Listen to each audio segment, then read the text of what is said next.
I hate it when I can't decide what I want to talk about on this podcast. So that's why I ran a poll at SundayPod on Twitter, and with 62.5% of the vote, we're talking football. That's right. It's soccer season in Southwest Ohio, and we're talking women's soccer, men's soccer, and maybe even a little national soccer as it pertains to Cincinnati. Local sports, it's not on Dayton Sports Radio. It's on the local Sunday Sports Podcast. Welcome to the Cincinnati and Dayton Sports Podcast with Lee W. Mowen. The podcast talking local Cincinnati and Dayton, Ohio area sports. Listen on your favorite podcast platforms by visiting cindaypod.com. That's CINDAYPOD.com. Intro theme is Overdrive by Matrika from Uppbeat.io. Here's your host, Lee W. Mowen. We're going to start the ball off with some Women's Premier Soccer League action. And we have 4 area teams. Like I said, when we talk about soccer, Columbus is covered because the Crew. And who to think we get an MLS team in Cincinnati? Well, we do now, but let's start off with the women's side. So 4 local teams.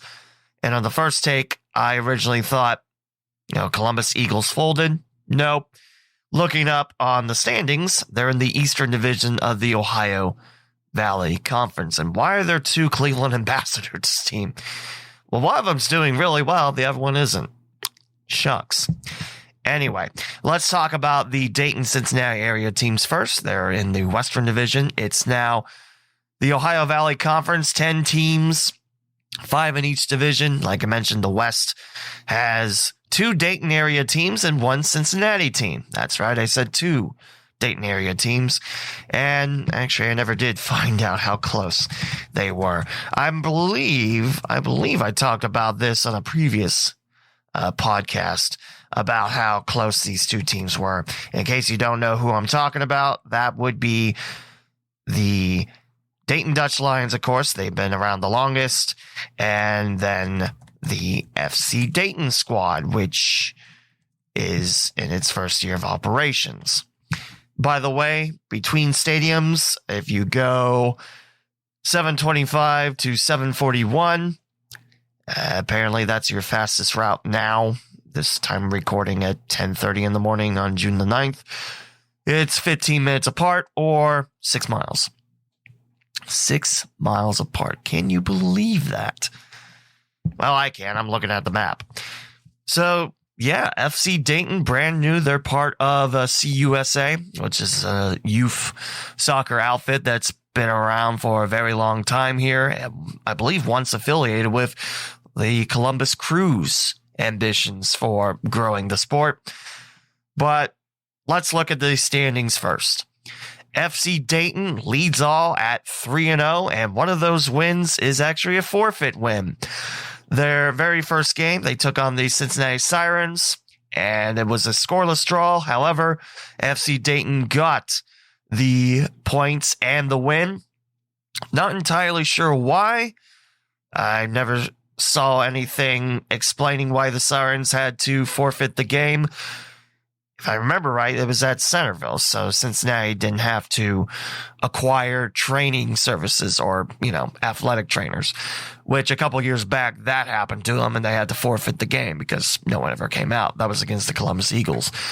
So FC Dayton 3-0, FC Pride, I believe they're in the Indiana area. I know, that's a whole state. They're 2-2 after 4 matches. They played the most matches. Lady Victory FC, these ladies are out of Indianapolis. They're 1-1. Cincinnati 2-1. Their only loss was that forfeit. If it wasn't a forfeit loss, it would be 2-0-1. Again, wins, losses, and draw. And then Dayton Dutch Lions 0-4. So far, this FC Dayton team has yet to allow a goal. They've scored 13, allowed none, plus 13, best in the West. You think at FC Pride at 7 goals scored, 3 allowed. Lady Victory, 5 goals scored, 2 allowed. Cincinnati Sirens, they've scored 5, and allowed 6. And the Dutch Lions, they have scored 2, allowed 19 for a negative 17. So rough start for the Dutch Lions, but a beautiful start for FC Dayton. Let's go ahead and talk a little bit about FC Dayton. And this is really interesting that we have not one, but 2 WPSL teams, again, about 15 minutes apart or 6 miles apart. But like I mentioned, CUSA affiliates. And yeah, I really like, that they brought a team in because, hey, it's a free country. You can try it out. Bradley Schluter, you might know that name with the Dayton Dynamo, with Cedarville, I believe, with the Dayton Dutch Lions for a short bit, and now with FC Dayton.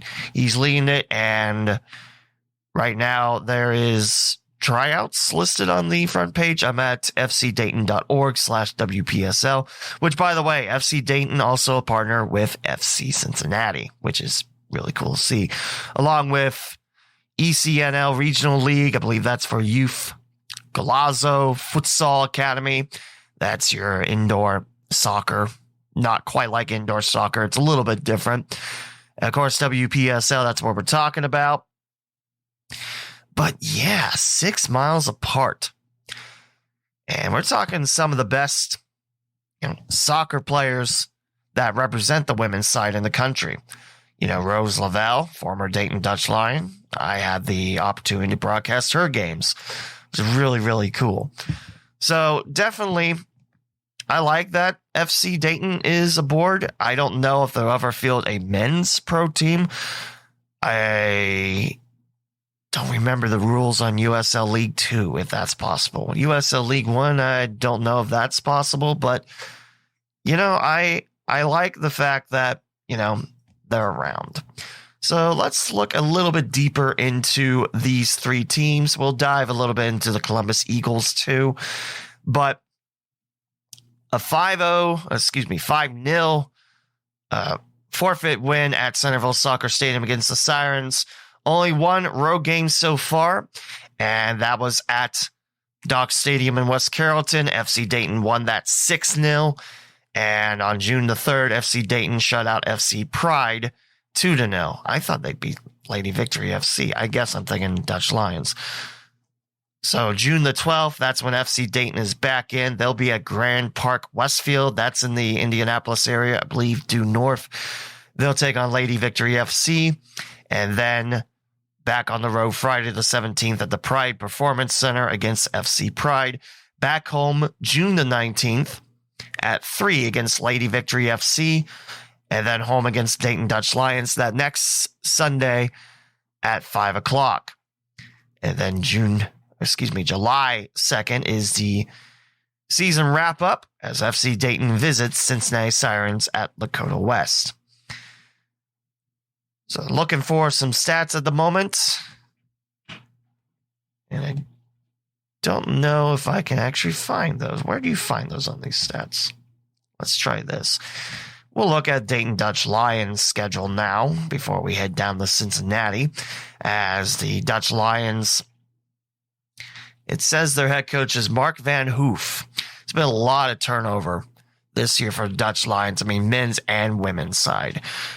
Like I said, Bradley Schluter was part of the Dutch Lions family in Dayton, but now with FC Dayton. He's also assistant coach with the Centerville Elks boys soccer team, the one that's very, very good in the area and got a chance to play for a state title recently. So the Dutch Lions so far, May 20th, started off the season at the Pride Performance Center, 6-0 on the wrong side of the scoreboard. At West Carrollton, it was a 2-0 lead at the half for Dayton. However, the Dutch Lions fell to Lady Victory FC at Dock 5-2. And then coming off that 6-0 loss at home against FC Dayton, and then a 2-0 loss at home against the Cincinnati Sirens. So definitely trending in the right direction as the first 3 matches, a total of 17 goals allowed, but just giving up 2. Right now, this offense has only scored in 1 match, and it was 2 against Lady Victory FC. What's up next? Well, at Westfield's Grand Park, the Dutch Lions will take on Lady Victory FC at Lakota West. By the way, that's actually today, the 9th. How about that? On Wednesday the 15th, Dutch Lions will take on the Sirens at Lakota West. Back home on the 19th to battle FC Pride. And on the 26th at FC Dayton at Centerville Soccer Stadium. Which, no, is not at the high school. That's at, what is that middle school? Masig? It's off Virginia Avenue. It's the other side of 48 and 725. So there you go. A little bit on the Dutch Lions there. Hopefully we'll have some stats coming up. Looks like there's a master list of all of them. And we'll start with FC Dayton first. That's the team we were starting. And then we'll talk Dutch Lions. There are a few FC teams. Dallas, Davis, then Dayton. That's the one I like to talk about. So far, Ava Hall, your midfielder, leading the team with 3 goals. Elena Huber with 2 goals. Leah Fursden with 1. Jenna Foley with 1. Defender Kaylin Helensky. She plays at Wright State. 1 goal, 1 assist. And then the rest of these fine ladies with assists. 3 for Lauren Bastian. Diana Bonino plays with the Dayton Flyers. 1 assist. Mackenzie Evans, 1 assist. Chloe Spittler, 1 assist. Anna Sweeney, 1 assist for FC Dayton. Now we'll go back and talk about the Dayton Dutch Lions. Here we go. Like I mentioned, just 2 goals scored, and the stats do not register anyone scoring nor assisting, which means I can't tell you who scored. I'm sorry about that. But let's go ahead and head to Cincinnati. We'll talk about the stats first, since that's the page I'm on. Michaela Woods, your leading scorer, 2 goals. Megan Creech, Haley Miller, and Casey Smugard with 1 goal each. Then you have an assist and a yellow card for Emily Boyorf. And yeah, that's the only team I saw that actually put yellow cards in. So there you go. Let's look at the Cincinnati Sirens. They're 2-1. Like I mentioned, the only loss was a forfeit, which, again, I don't have the official reason why. It starts off with that forfeit loss at FC Dayton, which ends up going 5-0. And then the Sirens picked up their first win at the Pride Performance Center on the road, taking down FC Pride 3-1. And then a shutout win at West Carrollton's Dock Stadium, 2-0 over the Dutch Lions.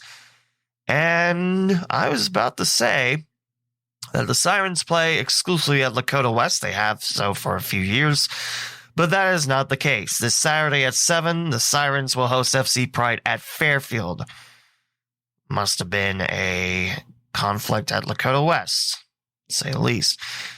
Pretty heavy home schedule for the Cincinnati Sirens. You want to see your Cincinnati women's soccer team, you should head to Lakota West, except this Saturday. They're at Fairfield. You can go to Lakota West, but they're not going to be there.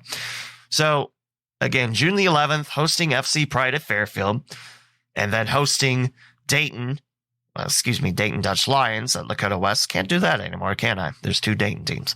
On June the 15th, Saturday the 18th, the Sirens will host Lady Victory FC at Lakota West at 7 o'clock. Then that next Saturday, the 25th, at 3, they'll visit Lady Victory FC at Grand Park in Westfield. Last road match of the year for Cincinnati. And then July the 2nd, it's a rematch with FC Dayton at Lakota West at 7 p.m.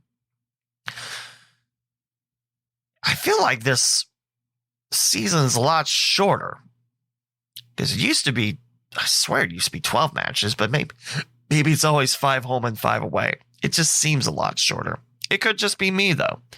But then again, when you have 4 foes in your division now, instead of the 6, yeah, that's a lot of changes. So again, your West, FC Dayton leading with 3 wins, no losses, no draws.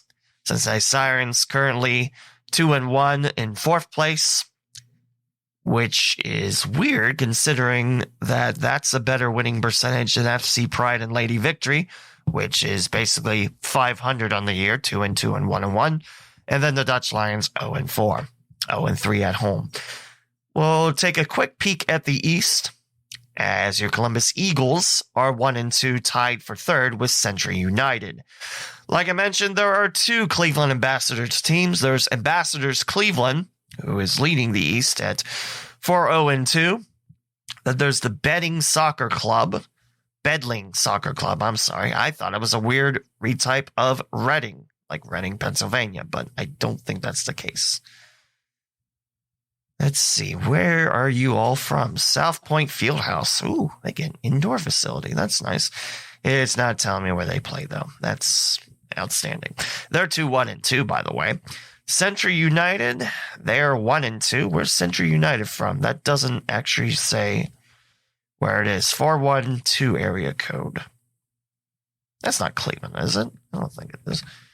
Well, let's look at the website. Nope, it takes you right back to the league website. So feel free to tell me where they play at. I'm not going to keep bothered looking. Then you got the Columbus Eagles 1-2. Then the Cleveland Ambassadors, not to be confused with Ambassadors Cleveland, 1-4. It's very weird. The same organization has not one but two teams, but there we go. In case you want to see your Columbus Eagles, you'll have to go to Bernlohr Stadium at Capital University, home of now the Comets. And the next home game won't be until June 19th at 4 against Century United. However, the Eagles will finish the regular season with 3 straight home matches: Century United, Ambassadors Cleveland, then the Cleveland Ambassadors. You know, there exist numbers and Roman numerals. You could say Cleveland Ambassadors 1, Cleveland Ambassadors 2. There's A, there's B, not just flipping names around. Come on. So that is your look at WPSL and the local teams around Dayton, Cincinnati, and Columbus.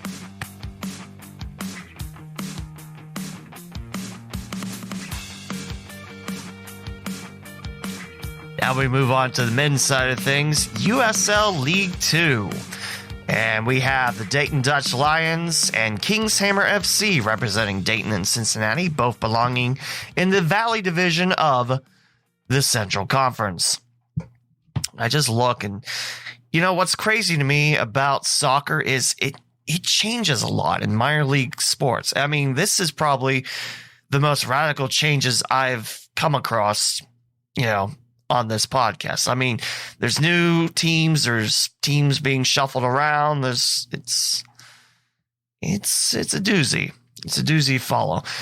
Who's in the Valley Division with the Dutch Lions and Kingshammer FC? Remember, Cincinnati Dutch Lions folded a few years back. Well, you got the South Bend Lions, the Fort Wayne FC Club, Toledo Villa FC, which is one of the teams out of the Premier League of America? Something like that. It was Premier League something. And Cleveland Force SC. Now, this FC stuff, it's SC. And then Dayton. That's in the Valley Division.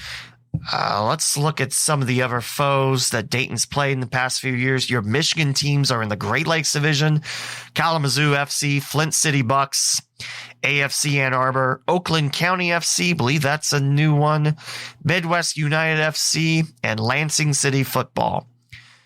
I believe they were the Lansing Ignite, or maybe that's a different franchise.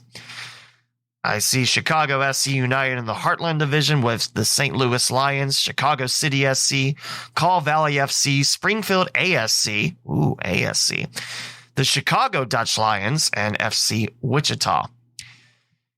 Yeah, if you don't know, the Dutch Lions have, like, teams all across the globe.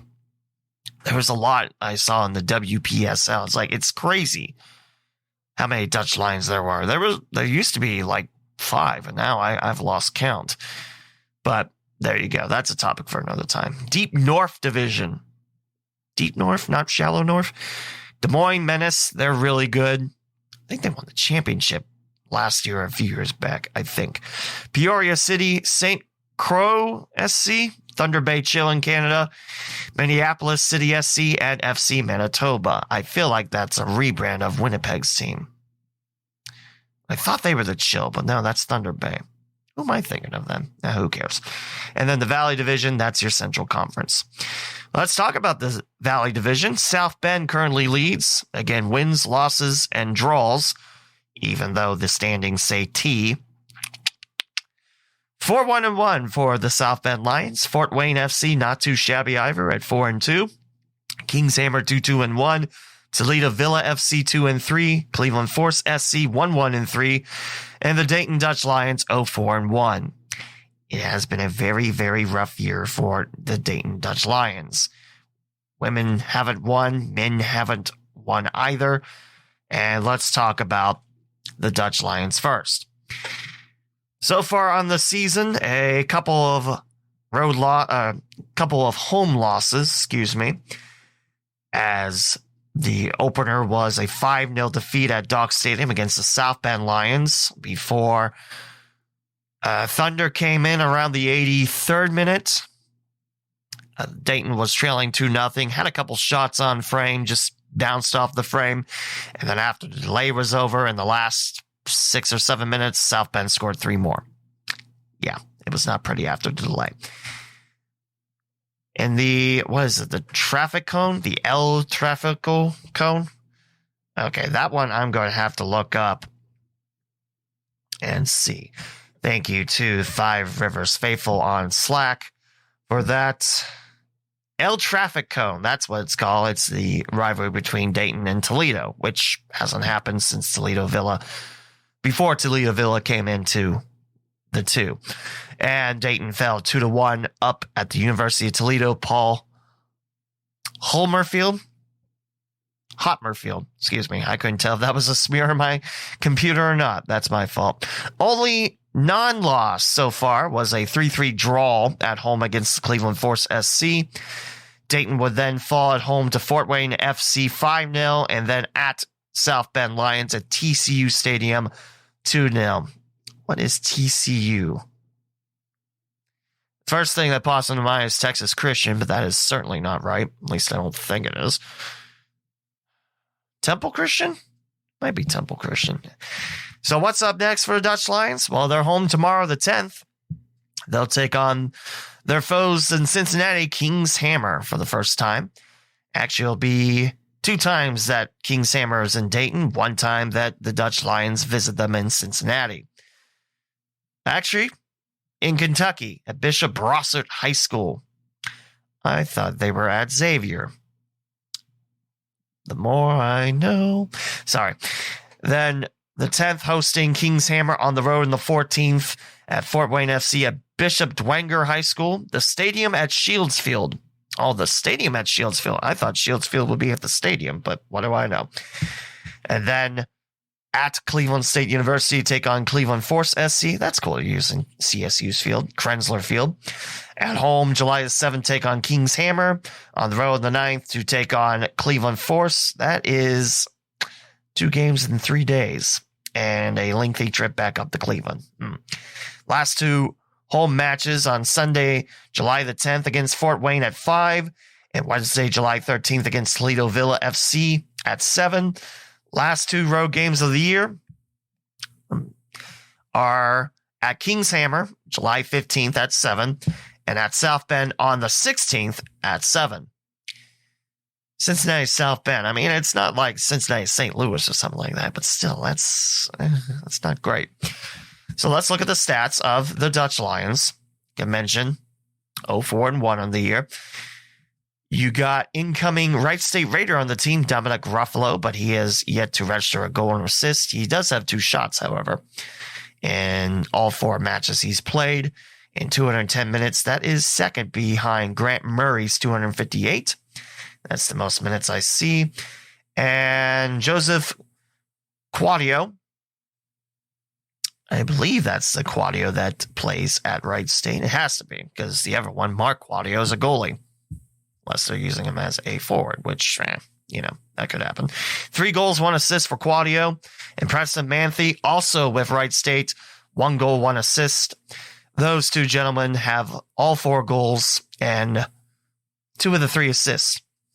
Now, this name, hopefully I don't butcher too bad. Don't flame me if I get it too bad. I apologize. Edward Kolesnikov.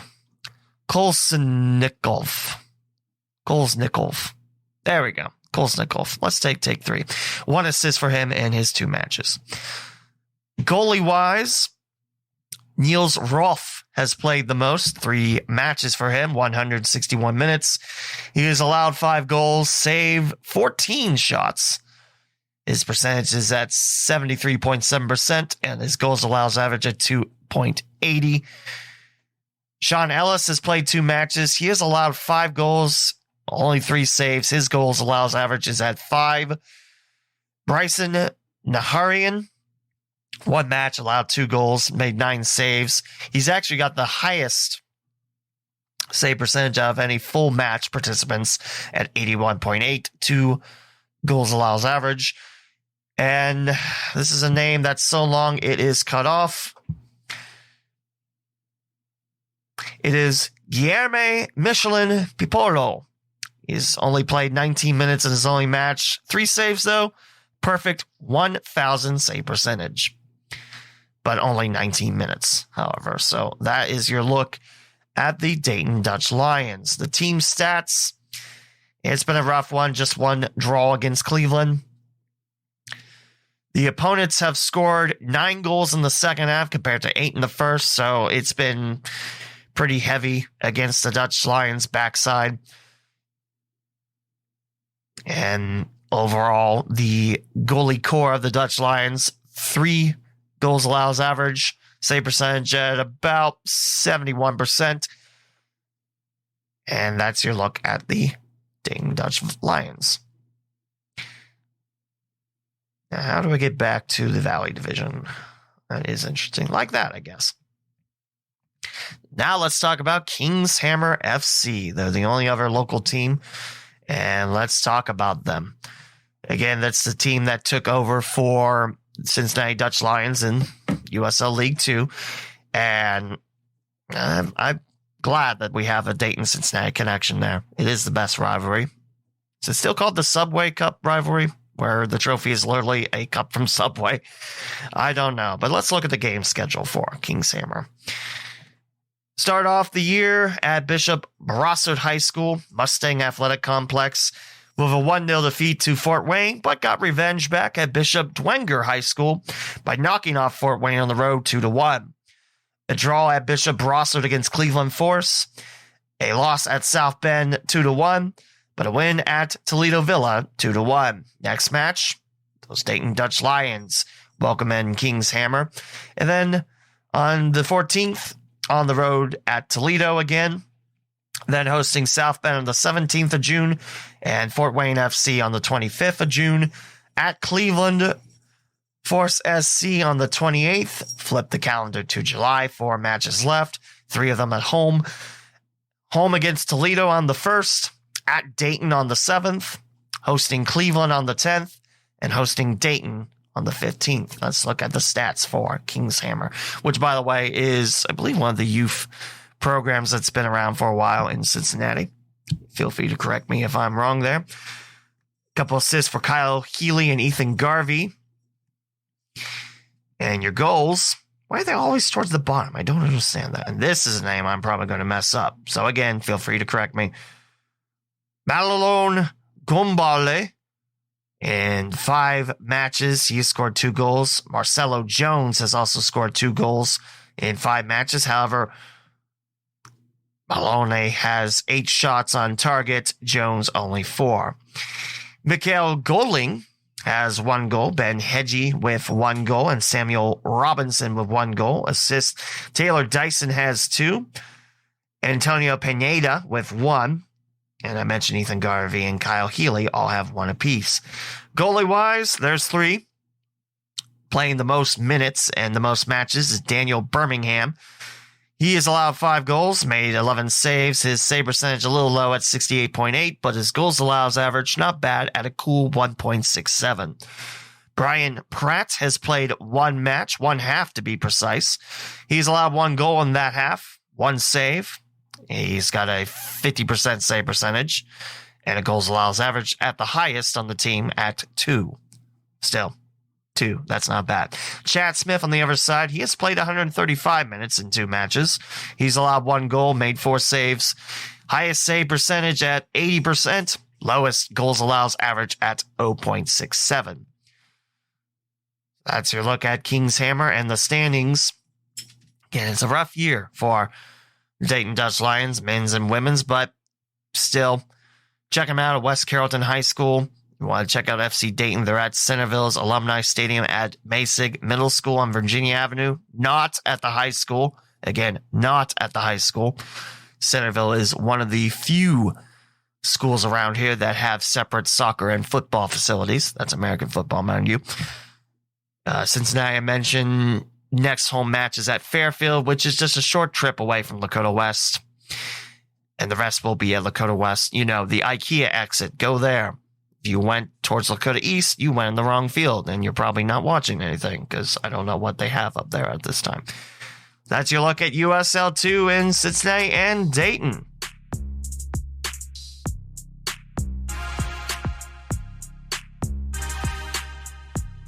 And I know what you're thinking.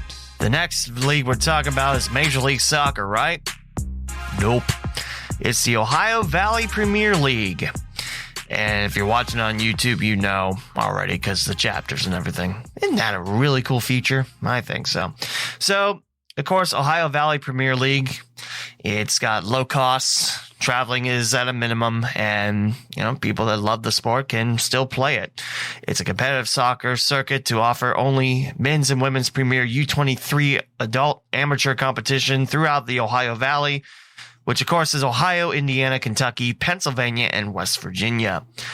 Now, on the website, OVPLsoccer.com, there is men's and women's. However, I'm at the women's side because I'd like to talk about that.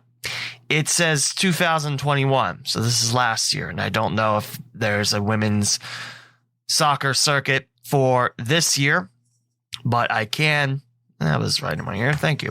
I can tell you, last year was Ohio Premier Soccer Club in Plain City, apparently established in 1993. That's impressive. Then you got Sporting Columbus, and I love their logo. It reminds me of the Columbus Crew's old one, before they went cheap and had a banner and everything. I still don't like it. But this one, it's got, what is that arc? The Blue Jackets used it in their intro video a few years back. I don't know if they still do or not, but yeah, it's that arc. It's awesome. Then you got out of Avon Lake, North FC, and Croatia Juniors in Cleveland. In the Valley Conference, that was the River Conference, the Valley Conference, Cincy Saints SC2, Cincinnati Sirens 2, Club Ohio, which is Dayton, Greene County area, I think. I know they have a good youth program here. And Chris Beffel, my friend up at Wright State, he coaches one of those teams, I think. Croatia Juniors in Cleveland in the Valley Conference, where the first three I mentioned are Cincinnati, Dayton. That makes sense. West Virginia's Empire FC at the Bridgeport Recreational Complex, the Lexington Land Sharks. You might remember them being the first team ever that the OVPL mentioned. That's at the Transylvania Athletic Complex in Lexington. And that's it. There's no standings or anything, so hopefully more successful news on the men's side. And yes, OVPL 2022 is here. So the table for, I believe this is now spring 2022. Valhalla FC, they play at Milford. Sorry, if I get a chance to say Milford and it's not a serious broadcast, I have to do that. It's in my contract. Look it up. 8 wins, no draws, and 1 loss. And I wish that pop-up would go away. But anyway. And Valhalla FC has scored 44 goals while allowing 12. That is a table best at plus 32. Impressive work. Northern Kentucky FC, they're the Nitro, and I believe they play at NKU. 5-2-2, that's draws and losses. Well, that's actually wins, draws, and losses if you want to split hairs. 32 goals scored, 19 allowed. Old Boys SC, 4-3-1.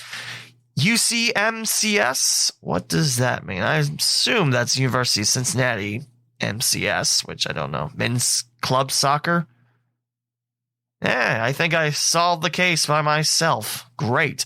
4-2-3 for those Bearcats. In 7 matches, Xavier's club team, 1 win, 1 draw, 5 losses. Ohio Galaxies FC, 2 wins, 1 loss. Now, earlier in the year, I found out that the partnership between Ohio Galaxies, which I believe is mostly Xenia area, and the Dayton Dutch Lions, I don't think that's a thing anymore. In fact, they have played the least amount of matches, and I think this is going back to last year. So, there you go. Cincy SC, 2 draws, 6 losses, and Indy Warriors FC, 3 losses. They switched the table. I don't understand it. Sorry. And there's a list of, wow, that is a lot on there. And yeah, that has to be University of Cincinnati men's club soccer. Sorry.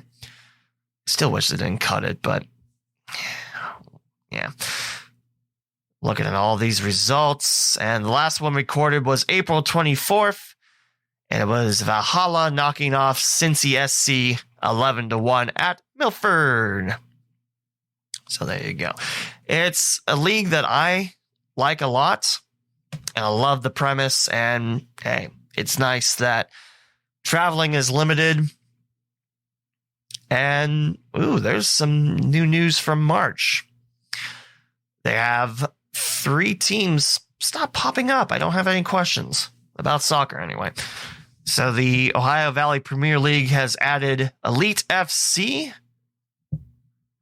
Let's find out where that is, because I don't know where Elite is. They also welcome in the Erie Commodores. If you remember the very successful Dayton Dynamo year, that was a team that the Dynamo had to knock off 2-1 in the playoffs for their first playoff win. Ostrander, Ohio, just north of Dublin. Ostrander, Ohio. Why have I never heard of that? So, Columbus. And they'll play at Shelley Park, where the club operates a 30-acre soccer-only park. Impressive. Ostrander, Ohio. Why have I never heard of that? I've been around this area for that long. Erie Commodores, like I mentioned, and Ambassadors FC. Yes, the same Cleveland Ambassadors. Founded in 1990. So I'm only 2 years older than them. That's cool. Let's see. They began as Ambassadors in Sport in Bolton, England. So nice little connection across the pond. I never knew that. Best staple women's program in the WPSL. Yeah, Ambassadors Cleveland has the lead, but Cleveland Ambassadors, no. That's pretty cool that Cleveland's represented by the Ambassadors there, and there's a little connection with England. Sporting Columbus brings women's team over to 2022, which I confused about that because, yeah, I looked at the women's site and it didn't really say anything. And yes, it was University of Cincinnati men's club soccer, which I still hate that there's no men's soccer anymore at UC, but hey, what are we going to do? Ohio Valley Premier League to join Great Lakes Alliance in 2022. U.S. Club Soccer is thrilled to announce that OVPL is loading the page and joining the Great Lakes Alliance ahead of the 2022 season. One of the pillars in the OVPL is to grow the game of soccer for communities. This merger will open the player pathway for GLA membership to include a U23 competition. I was going to say competitor there. I can't read. For its members. That's pretty cool. You know, this league continues to grow and do great things. And, you know, when we talk about local soccer, OVPL definitely deserves a mention. I mean, it's criminal that soccer really isn't covered at all around here. And in fact, the only peeps you hear in Cincinnati is about FC Cincinnati. And Columbus, I'm sure it's the same with the Crew. Mm-hmm. Maybe they'll talk about the Eagles, maybe, but I can't vouch for that because I don't know. But it is a shame because I love what they're doing, OVPL. And hopefully one day I'll get a chance to talk to them and, you know, see about their goals and everything. So that will do it. That's OVPL and the spring 2022 season officially in the books. And finally, we reach MLS. And we got the 2 teams to talk about because I'm the most evil person out there, FC Cincinnati and the Columbus Crew. I'm the most evil person out there because I like both. So there we go. That'll do. So this year, one team's in the playoffs. One team isn't. and it's probably not who you think. For you Cincinnatians, it's FC Cincinnati. They're currently above the playoff line in the Eastern Conference. Columbus, though, not that far off. So let's go ahead and look at the standings. New York City FC currently on top, 8-3-2. We're back to wins, losses, and draws. Seriously, draws, not ties, draws. Sorry. They got the best goal differential at plus 15, scoring 25, allowing 10, and 6-1-1 at home. They still playing at Yankee Stadium? That I don't know. And 2-2-1 away. Philadelphia Union 6-1-7. Montreal, who's getting a new logo for next year, which actually isn't bad. 7-5-2. New York 6-3-5. Orlando 6-5-3. And then there's FC Cincinnati. Great to see you on top, Cincinnati.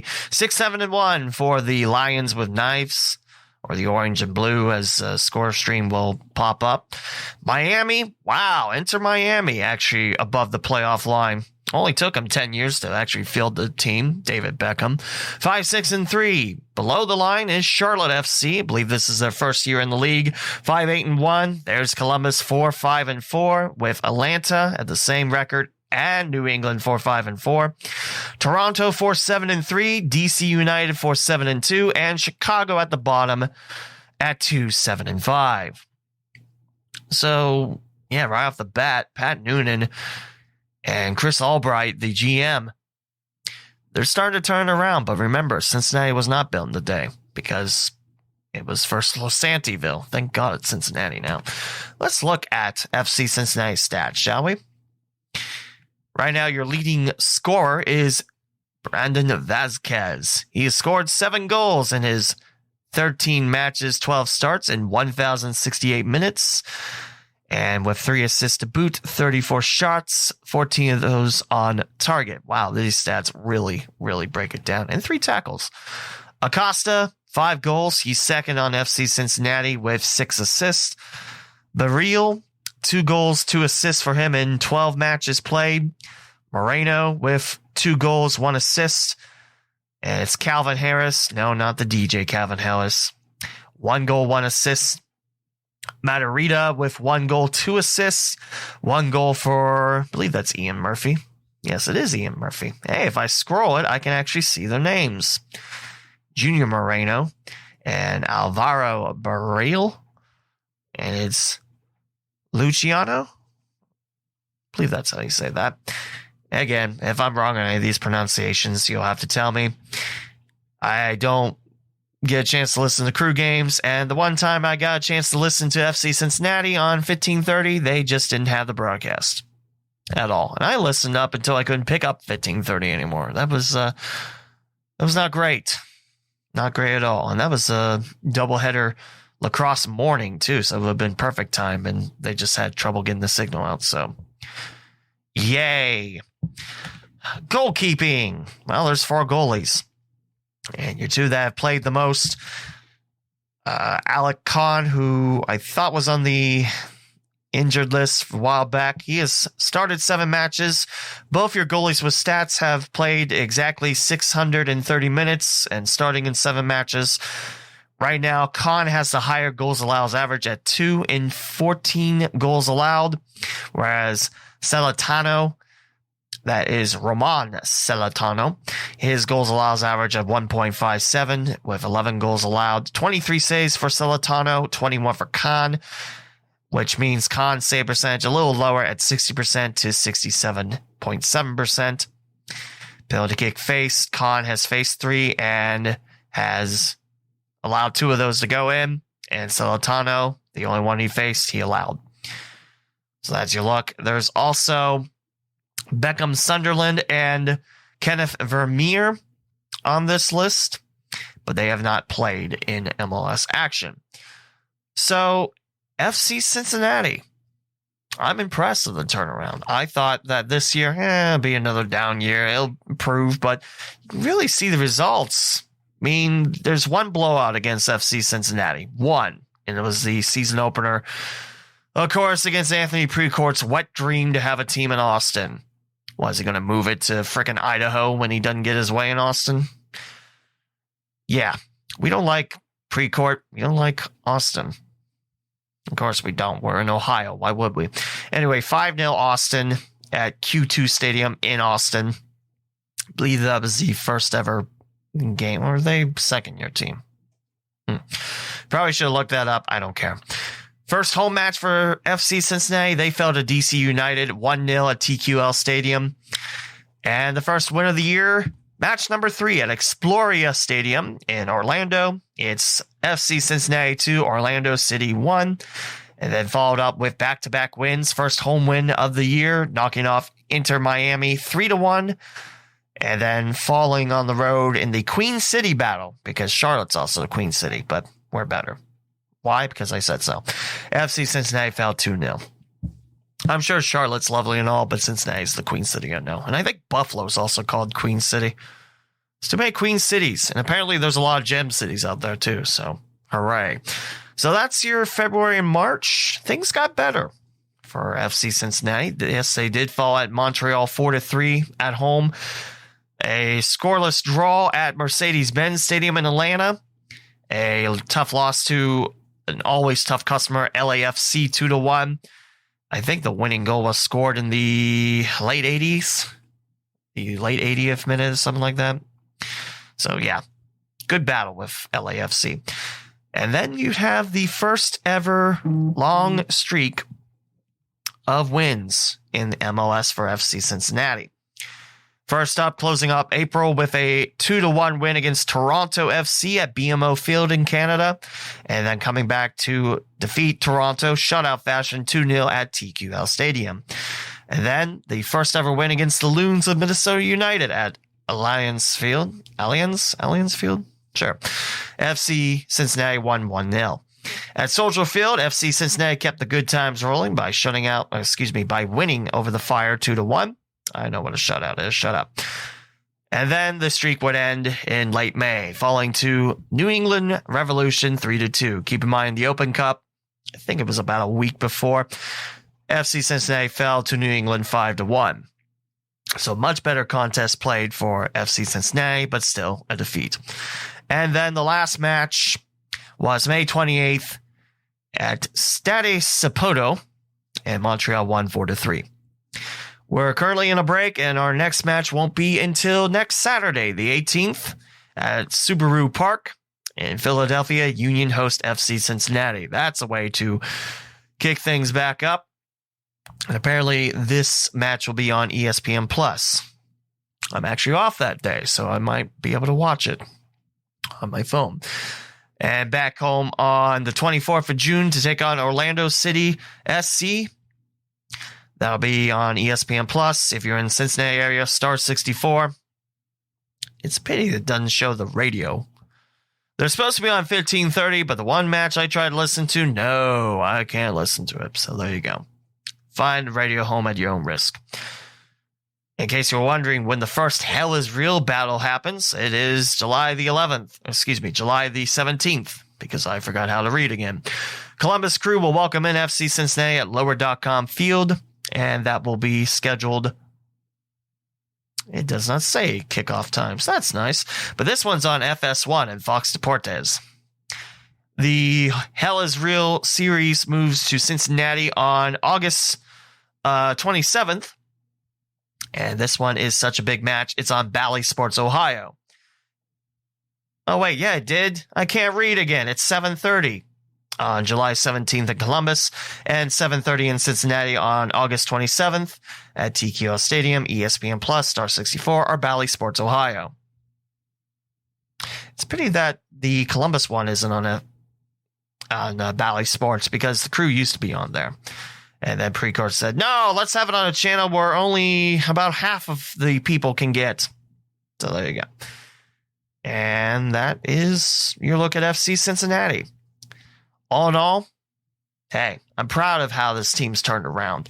I mean, they're no longer the basement dwellers that they've been for the past few years. That's now Chicago Fire.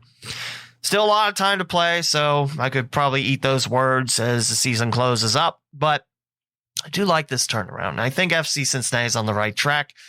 I mean, you look at the standings, it's NYCFC, Philadelphia, been on the top, Montreal, and yet to play New York Red Bulls. That's your top 4. But still, Cincinnati, 19 points in 14 matches. They're on the right track. Speaking on the right track, Columbus Crew is starting to groove into a better predicament. 4-5-4 for Caleb Porter's Crew. I fear that they're going to do something rash at the end of the season and fire him, even though last year it was mostly injuries and the depth didn't really pan out. But yeah. So we got Zelarayan. He is leading the Crew. Lucas Zelarayan. 4 goals scored, 3 assists. Then you got Antony, Derek Antony Jr., 3 goals, 5 assists. 2 goals for Miguel Berry. Then you got Eric Hurtado with 2 goals. 2 goals for Darlington Nagby. Luis Diaz with a goal. I believe that's Pedro. Yes, Pedro Santos. Hey, I actually remember the name. Look at me. 1 goal for him and 2 assists. 1 goal for Jonathan Mensah and 1 goal for Gaski Zardes, which, if I remember right, didn't he get a loan somewhere? Or am I thinking someone else? I'm probably thinking someone else. Let's be real. So let's look at the Crew schedule so far. Once the page loads, bam, there we go. Starting off right with a 4-0 shutout at home against the Vancouver Whitecaps. First draw of the year at PayPal Park in San Jose with the Earthquakes, or just the Quakes as the badge says, 3-3. Another win against Toronto, 2-1. A draw against New York Red Bulls at Red Bull Arena, 1-1. First loss in the year, April the 2nd at home against Nashville. See, I always think home is on the right, but it's actually on the left. 1-0 loss to Nashville. 1-0 loss to Philadelphia at Subaru Park. 2-0 loss at Orlando. Scoreless draw at Children's Mercy Park. That's Sporting Kansas City. And then back on the winning track with a 3-0 shutout win against DC United. A draw against New England 2-2 to open up May. A 2-0 loss at Yankee Stadium against New York City FC. They still play at Yankee Stadium. I thought they were supposed to get their own soccer stadium by now. Guess not. LAFC defeats Columbus in Central Ohio 2-0. In the last match that the Crew played, they won at Mercedes-Benz Stadium 2-1. Again, long international break. And then Charlotte moves into town. You can catch this on Bally Sports Great Lakes. That's the Cleveland. Or that used to be Sports Time Ohio. That's the Cleveland Bally Sports. You can also watch on ESPN Plus. It's on WAXN/WSOC and on Telemundo. That's pretty cool. I assume AXN and SOC. Yeah, SOC is definitely Charlotte. I know that one. And then on the road at Real Salt Lake at Rio Tinto Stadium. And then at Toronto to close out June at BMO Field. And I already mentioned the Hell is Real starts at Lower.com Field July 17th at 7:30. FS1 or Fox Deportes. No ESPN Plus there, which is fine. I'll find a radio feed for that. So, yeah, just a rash of couple tough losses. Philadelphia Union, you know, that's a great ran Union team. The loss at Orlando and Nashville, they've always been tough, especially at home at Nashville since they opened up their new soccer-only stadium. So, a couple of those losses, yeah, and LAFC, definitely a tough customer in the West, which, by the way, they are leading the West at 9-3-2. That is 5 points better than FC Dallas at 7-3-4. Real Salt Lake is 7-4-4. Austin is 7-4-3. Not in the top anymore, are ya? LA Galaxy 7-5-2. Nashville 6-4-4. Houston 5-6-3. Nice to see the Dynamo over the playoff line.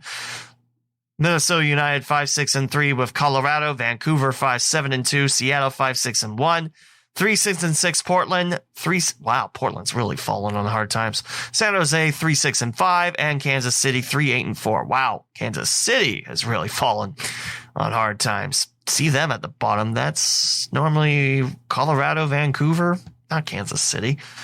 But there you go. MLS, catch the fever, and hopefully next time I listen to it on radio, I'll actually be able to listen to it and not just hear all the hold music and then ESPN radio. Yeah. And now we talk about United States men's national team because, yes, we're in America. Funny that. So I'm not going to talk about the result of FC Cincinnati's TQL Stadium. It's a 3-0 win against Morocco.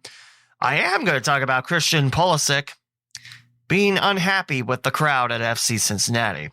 Okay, first off, we are in a recession from hell. I mean, that's not just the United States, but everywhere. The globe is just suffering. And now we have gas prices at $5.09. Oh, I'm sorry, $5.06. It went down 3 cents. Wow, thank you, greedy people. You really saved us there. $5 gallon gas. I never thought I'd see the day. Incidentally, it was about $4.70 the first time I was in the Prospect League. So maybe that's my cue to get out of the Prospect League. No, it's not. So Pulisic was rather upfront, calling out a perceived lack of support in what's one of 3 matches USMNT will play at home soil before competing in the Qatar 2022 World Cup this November. The Chelsea forward's remark came after setting up Brendan Aronson's opener and drawing the penalty kick that Haji Wright converted on his senior team debut. I'm not super happy with the amount of Americans here, however that works out if I'm being completely honest, he said post-game during an ESPN interview with Jillian Sukovitz, who also co-hosts MLS podcast The Call Up. But thanks for the ones that did come out, and the support is always great from them. It's nice to be back in America and playing again. Okay, first off, it's a friendly. Okay? United States is already going to the World Cup this November and Qatar. Second off, I mentioned the gas prices. At that time, they were in the high 470s. Not quite $5, but you get where I'm going with this. Third off, we're hurting. We're hurting bad. And sorry that nosebleeds are $70 and people kind of decide, need to eat, need to pay utilities, need to pay rent. Sorry. Don't have the millions of dollars that you have or millions of pounds that you have. Sorry. It just irked me. I mean, you could point that out, but at the same time, we're struggling here. We're really struggling. Oh, by the way, the official attendance was 24,002, which is short of the venue's capacity of 26,000 fans. Oh no, 2,000 from a sellout. Oh no. On-site reporters also praised the support of Morocco's fans in what was the African country's 4th ever meeting with United States. The Atlas Lions had won all 3 prior matchups, with the last one coming in a friendly before the 2006 FIFA World Cup in Germany. Wednesday's clash between World Cup bound nations was United States' second trip to the Queen City in under 7 months. They beat arch rivals Mexico 2-0 in a World Cup qualifier on November 12th before a sold-out crowd. Remember, we still had higher gas prices, but nothing like this. And plus, World Cup qualifier, not a friendly. More important, rivalry with Mexico. I wonder why it sold out. It just irked me. Like, dude, you're crapping on Cincinnati for all the wrong reasons. Again, staying in Ohio, USMNT also played twice at Lower.com Field recently. They defeated El Salvador 1-0 in a World Cup qualifier win on January 27th. Also another qualifier win, 2-1 over Costa Rica on October 13th. So, yeah, go ahead and crap on Cincinnati if you want, but all I'm saying is you are wrong. Since FC Cincinnati became a thing, the soccer fans have been out in droves, and this is just... Cincinnati is such a great sports town. You will not tell me any different. You still have teams that are supporting the Reds, which we'll talk about in the baseball episode. You still have the love for the Reds. You have the blooming love for the Bengals sprouting up. It's cool to be a Bengals fan again. And certainly not a Browns fan, since now your quarterback has 66 complaints of sexual assault against him now. That's only risen from 24. Yeah, if he sees the football field this year or any time in the near future, I will flip my lid. Because that is crap. 66. And the Houston Texans were apparently part of it. Yeah, heads need to be chopped off, but let's get back to soccer. So, it's a friendly. Doesn't mean much. It's an exercise in getting ready for the World Cup happening in a few months. You just want to crap on Cincinnati because we're suffering? I know everyone else is suffering. That's not an excuse. But really, dude? 2,000 short of a sellout and you want to complain like that?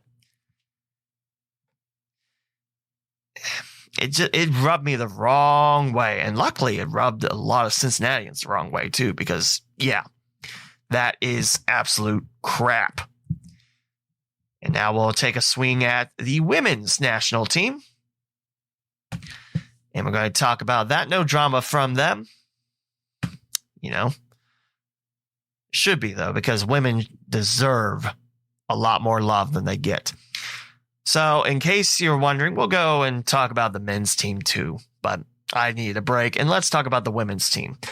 They're going to take on Gurn. Who is Gurn? That is a good question. In Austin, Texas, at Q2 Stadium. Granada. That's who it was. I didn't recognize the flag. But this will be in Texas. That's men's. I wanted women's. Oh. Apparently I can't read. It was men's all along. I clicked women's. Why would you do this to me, United States? Make me look like an idiot. Anyway, sorry. That's my fault. So, next match for the men's national team will be against Granada. And it's in Austin, Texas, June the 10th. So tomorrow at 10 at night, ESPN Plus, Unimas and Tudun, Tudn. Sure, I don't know what that is. And then on FS1 on June 14th, on the road at CONCACAF Nations League. Is that El Salvador? Yeah, that's El Salvador. I should look at where the location is. That would help. They're going to play that at Estadio Cuscatlán, San Salvador in El Salvador. And then the U20 team will take on, what is that? In Honduras, SKN. Man, I thought I knew a lot about geography, and it turns out I'm just an idiot. U20 Championship, it's Canada on the 20th. Time to be determined. This is also in Honduras. And then Cuba on the 22nd. International friendly for the women. They'll take on Colombia. They'll be on FS1 at Dick's Sporting Goods Park, Commerce City, Colorado. Is that where the Rapids play? Sure, let's say that's where the Rapids play. And apparently they'll have two friendlies against Colombia. June 25th at 7:30, June 28th at 10. And this one will be at Rio Tinto Stadium in Sandy, Utah, the home of Real Salt Lake. Women will take on for the CONCACAF Women's Championship against Haiti. That's on July the 4th at 7. Hey, July the 4th. However, this is not in the United States. It's going to be at Estadio Universitario de Nuevo León, San Nicolas de los Garza in Mexico. That's on CBS Sports Network or Paramount Plus. Also on VIX, whatever VIX is. It's not the stuff you rub on your chest. That's not what I'm talking about. Also in the Women's Championship, Jamaica. And this will be in Mexico. And then July 11th, Mexico. And then the U20 Women's World Cup against Ghana. And then the Netherlands on August 14th. Your first World Cup game, I believe that's Wales. I think they're qualifying for the first time since the 60s? Something like that. This will be at Ahmed bin Ali Stadium at Al Rayyan, Qatar on the 21st of November. So we got a little while at 2 p.m. Eastern. Also at 2 p.m. Eastern, the next World Cup game, England. The Battle Across the Pond, November 25th at Uppbeat Stadium at Al Khor, Qatar. Hopefully I'm saying all these names right. I doubt I am. And then Iran will take on United States November 29th for the last scheduled World Cup game at Al Thumana, Doha, Qatar. And that's your look at United States national soccer, and that's your look on the pitch. We talk about Dayton, we talk about Cincinnati, we talk about Columbus. We actually talk about football here on the podcast, unlike other outfits. No, seriously, unless it's FC Cincinnati, soccer is not mentioned at all on media. I will say Cincinnati Soccer Talk, Cincinnati Soccer Talk, they do an excellent job covering everything soccer in Cincinnati. The women's team, which I think they do cover, and Kings Hammer and FC Cincinnati, of course, they do an excellent job. I recommend giving them a check out and see. Wrong Side of the Pod, I think that's still going on with Jeremy Lance and DJ Switzer. And around the Dayton area, Five Rivers Faithful. I recommend going to their Slack and joining up if you want to talk nothing but soccer in Dayton. And Columbus, I'm sure there's groups, but honestly, I'm not entirely sure on the Columbus scene. I do know that Yellow Nation Army's back. That's my group of guys. That's my group of supporters that I interviewed in college about 12 or 13 years ago. My God, has it been that long? Yes, it has. So that will do it. And I promise baseball fans, if you listen through that whole episode about soccer, baseball is next. And hopefully we'll get some interviews in soon. But I can't promise anything because when I do and I don't deliver, everyone gets mad at me and then I feel like a big failure. Well, I do feel like a big failure all the time anyway, but there you go. So that will do it. That's On the Pitch, and we're in the summer season, and we'll give you some updates as this season rolls along here on the Cincinnati Dayton Sports Podcast. That will do it for this episode. We'll talk to you again for baseball next. Thank you for listening to the Cincinnati and Dayton Sports Podcast with Lee W. Mowen. Be sure to bookmark CindayPod.com, spelled CINDAYPOD, the official website of the podcast. You can find your favorite ways of listening to the local Cinday Sports Podcast, such as Apple Podcasts, Spotify, TuneIn, Google Podcasts, Pandora, Amazon Music, the iHeartRadio app, and many more. You can also purchase merchandise from TeePublic and Redbubble to help support the podcast. Follow on Twitter, Instagram, and Facebook at CindayPod, and the host at the Lee W. Mowen. The closing theme is Cosmopolitan from Pecan Pie on Uppbeat. This is Lee W. Mowen signing off another episode of the Cincinnati and Dayton Sports Podcast. Thank you for your continued listenership, and join me on the next episode.